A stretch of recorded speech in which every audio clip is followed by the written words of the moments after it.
دوستو، آج ہم آپ کے سامنے حکیم احمد شجاع کا ذکر کریں گے۔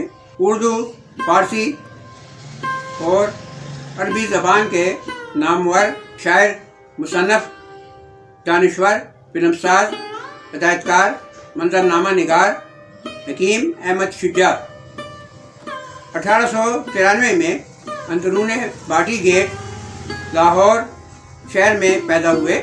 ان کے آباء و اجداد 11ویں صدی میں ترکی سے ہجرت کر کے ہندوستان آ گئے تھے۔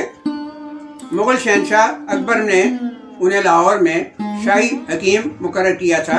ان کے بزرگ لاہور اور کشمیر میں بطور قاضی القضات بھی اپنے فرائض انجام دیتے رہے۔ بعد ازاں دورانی عہد اور مہاراجہ رنجیت سنگھ کے دور میں بھی ان کے خاندان کو فضیلت اور برتری حاصل رہی۔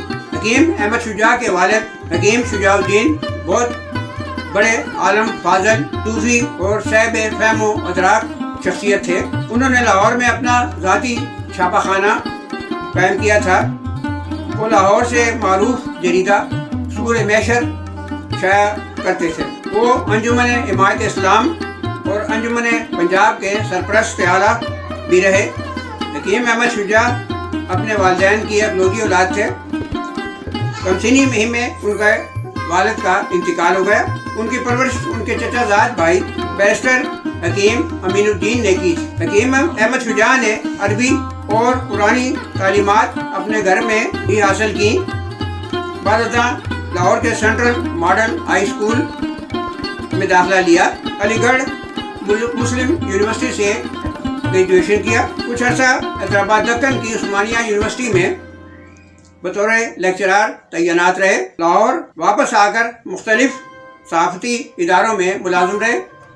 بعد ازاں پنجاب لیجسلیٹو اسمبلی سیکریٹریٹ سے وابستہ ہوئے اور 1950 میں پنجاب اسمبلی میں سیکرٹری کی حیثیت سے ریٹائر ہوئے۔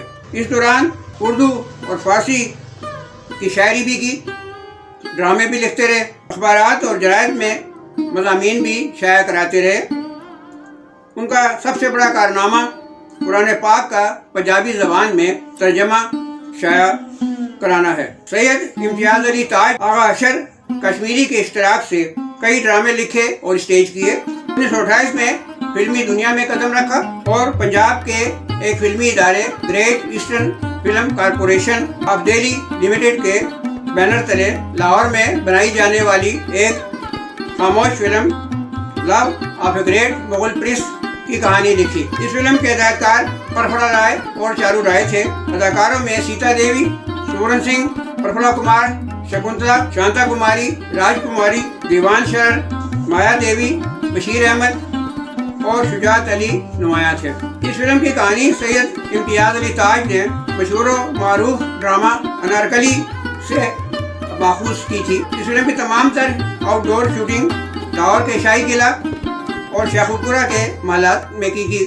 شیخوپورہ کے نواب نے فلم میں حقیقت کا رنگ بھرنے کے لیے اصل جیولری اور لباس فلم کی انتظامیہ کو مہیا کیا تھا۔ ان کے علاوہ محکمہ آثار قدیمہ پنجاب نے بھی انتظامیہ سے بھرپور تعاون کیا۔ فلم کی ڈائریکشن کے لیے پرفلا رائے کو اور چارو رائے کو کلکتہ سے خصوصی طور پر بلوایا گیا، جو تاریخی فلمیں بنانے میں کمال مہارت رکھتے تھے۔ تاہم جب یہ فلم نمائش کے لیے پیش ہوئی تو پوری طرح ناکام ہو گئی۔ اس فلم کی تکمیل کے دوران بمبئی کی امپیریل فلم کمپنی والوں نے اسی موضوع پر ایک فلم انارکلی بنا کر ریلیز کر دی، جس میں سلوچنا اور ڈی بلی موریا جیسے خوبصورت اداکاروں نے کام کیا تھا۔ اس فلم کی ناکامی کے بعد گریٹ ایسٹرن فلم کارپوریشن دیوالیہ ہو گیا اور ہمیشہ کے لیے بند ہو گیا۔ حالانکہ یہ ادارہ 1926 میں ایک بین الاقوامی خاموش فلم لائٹ آف ایشیا بنا چکا تھا، جس نے پورے یورپ اور ایشیا میں کامیابی کے جھنڈے گاڑ دیے تھے۔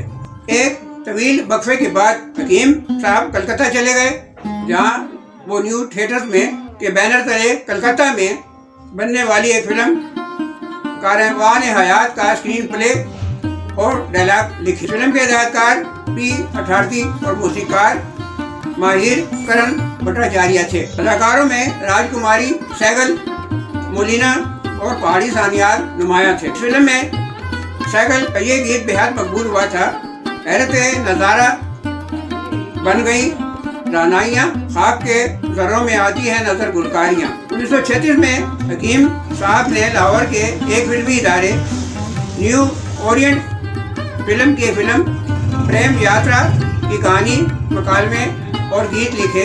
اس فلم کے ہدایت کار پرفلا رائے اور موسیقار گووند رام تھے۔ مرکزی کردار امراؤ ضیاء بیگم، واسطی رفیق غزنوی، لیلاوتی، شمشاد بیگم اور مرزا مشرف نے ادا کیے۔ یہ فلم 1937 میں ریلیز ہوئی۔ اس فلم کی تکمیل کے بعد حکیم صاحب نے اپنی تمام تر توجہ علمی اور ادبی مشاغل کی جانب مرکوز کر دی تھی۔ تقسیم کے بعد حکیم صاحب نے اپنے صاحبزادے انور کمال پاشا کے فلمی ادارے نوبہار فلمز کی ایک سلور جوبلی فلم دو آنسو کی کہانی اور مکالمے لکھے۔ اس فلم کے ہدایت کار انور کمال اور موسیقار رشید اطرے تھے۔ اس فلم کے ہدایت کار انور کمال اور موسیقار مبارک علی خان تھے۔ مرکزی کردار شمیم، سنتوش کمار، سبیہ، گلشن آرا، شاہ نواز، علاؤالدین اور اجمل نے ادا کیے۔ یہ فلم 7 اپریل 1950 کو ریلیز ہوئی۔ اس فلم نے ایک رومانس کو جنم دیا۔ فلم کی تکمیل کے دوران حکیم صاحب کے صاحبزادے انور کمال نے اپنی فلم کی ہیروئن شمیم سے شادی کر لی تھی۔ 1949 میں حکیم صاحب نے ہدایت کار لقمان کی ایک فلم شائلہ کے گیت تحریر کیے۔ اس فلم کے ہدایت کار لقمان تھے۔ مرکزی کردار شمیم اور ناصر خان نے ادا کیے۔ اس فلم کی موسیقی دو موسیقاروں ماسٹر غلام حیدر اور یہ کسی نے ترتیب دی تھی۔ مٹی چالی میں پانی نہیں تھا، یہاں کاغذ بلو ہے اور لال پری ہے، لال پری ہے، لال پری ہے، لال پری ہے، لال پری ہے۔ یہ بھی کوئی انصاف ہے، تاج انصاف، انصاف کا نام بھی بیدار جری ہے۔ 1951 میں حکیم صاحب نے ایس فضلی کی گولڈن جوبلی فلم پٹا کی کہانی اور مکالمے تحریر کیے۔ اس فلم کے ہدایت کار ایس فضلی اور موسیقار فیروز نظامی تھے۔ مرکزی کردار نور جہاں، اجے کمار اور سدھیر نے ادا کیے۔ یہ فلم 7 مارچ 1952 کو ریلیز ہوئی۔ 1954 میں حکیم صاحب نے انور کمال کی ایک فلم قاتل کی کہانی اور مکالمے لکھے۔ اس فلم کے ہدایت کار انور کمال اور موسیقار ماسٹر عنایت حسین تھے۔ مرکزی کردار سبیہ، سنتوش کمار اور مشرف نذیر نے ادا کیے۔ یہ فلم 22 جنوری 1955 کو ریلیز ہوئی۔ 1955 میں حکیم صاحب نے انور کمال کی گولڈن جوبلی فلم سرفروش کی کہانی اور مکالمے لکھے۔ اس فلم کے ہدایت کار انور کمال اور موسیقار رشید اطرے تھے۔ مرکزی کردار مینا، سبیہ، سنتوش کمار نے ادا کیے۔